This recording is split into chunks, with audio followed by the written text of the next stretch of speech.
Hi guys, welcome back to another video. A green alien from planet Thomann arrived to conquer my home, the Harley Benton Amarok Baritone with its evil 27-inch long lightsaber. Can I resist the dark side? Or can my well-behaved ESP, PRS and Jackson brothers convince me to stay? Let's find out.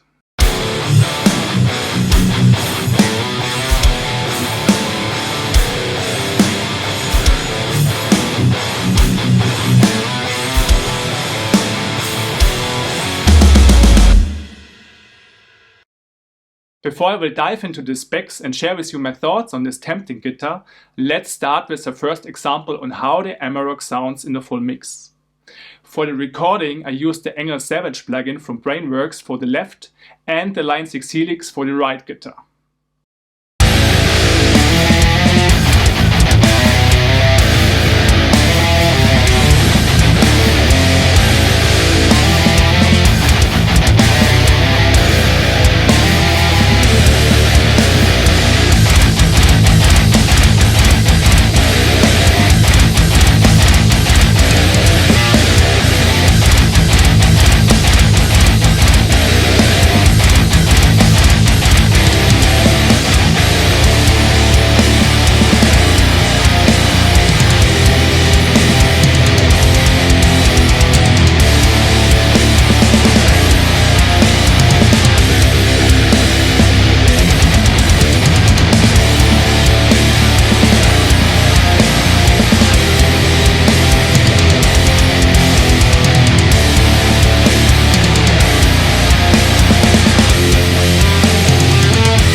So let's start with having a look at the tempting spec sheet of the Amarok, which definitely looks like the perfect offer for a brutal metal sound.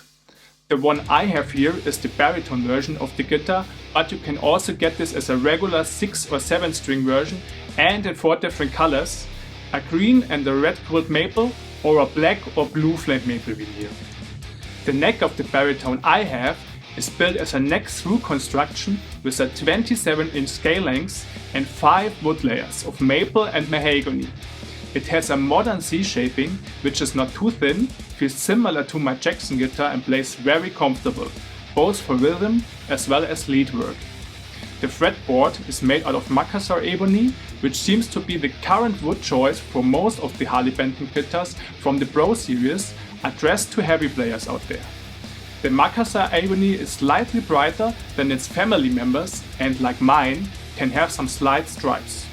To not get lost during playing, which is sometimes still the case with me, it has some offset dots on the fretboard and some loom inlay dots on the side. The 24 jumbo frets are made out of stainless steel, which I prefer over the standard nickel silver for its feeling, sound and its durability.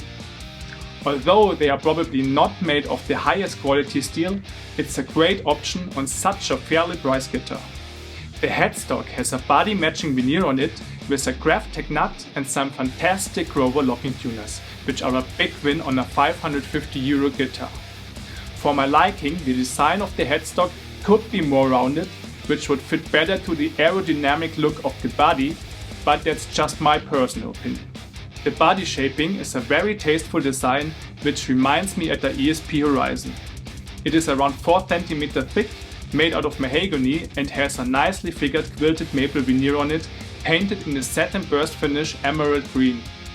A big plus are the EMG pickups, which is a novelty on the Harley Benton guitar, which normally comes with cheaper Roswell pickups, which are okay on a budget guitar, but something I would probably change to a more adequate option.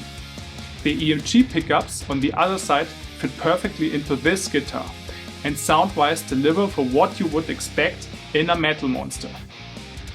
Strangely, in this guitar they don't come with the typical EMG quick install solderless system, which would make the whole setup even more flexible with changing the pickups quickly to other EMG options. The pickups are selected by a 3-way switch and controlled by a volume entered tone poti, with no option for coil switching, as the EMG pickups don't support this feature. For the bridge, they installed a very sneaky copy of a famous brand which is used very often in more expensive heavy guitars. I have some guitars with original hipshot hardware, and the one on the Amarok comes surprisingly close, feels great and is built solid. Even though the price for this Harley Benton guitar is on the higher side, the overall package with its used materials is still a good offer and can compete well with other brands in the 700 to 1000 euro price range.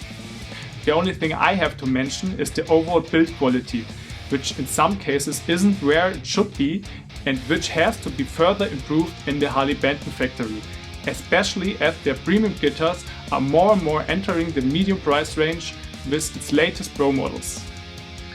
Including my own Amarok guitar, I was able to test another one and both had some quality issues here and there. Some paint imperfections, the fretboard finish was done sloppy with small scratches in the fretboard and sharp edges on the frets, a screw-mounted output jack, and in general the output jack had a loose contact which implies a saving on the wrong side. These might be some points which are still acceptable at the 300 euro guitar, but with increasing prices this is something which needs to be flagged. To be fair, the Thomann support is one of the best and always tries to find an individual and satisfactory solution for your problems. To sum things up, the Amarok is a great guitar for its price, offering a professional package for all metalheads.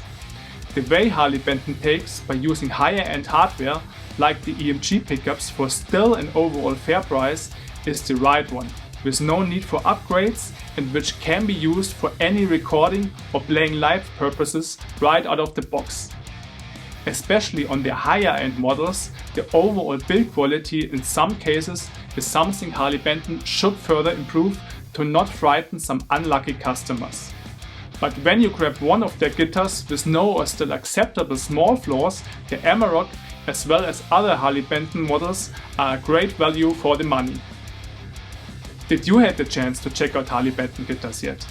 What was your experience? What did you like or maybe didn't like about it? Looking very much forward to hear your thoughts in the comments below. If you like my video, please support my channel and subscribe. And I hope to see you soon on my channel.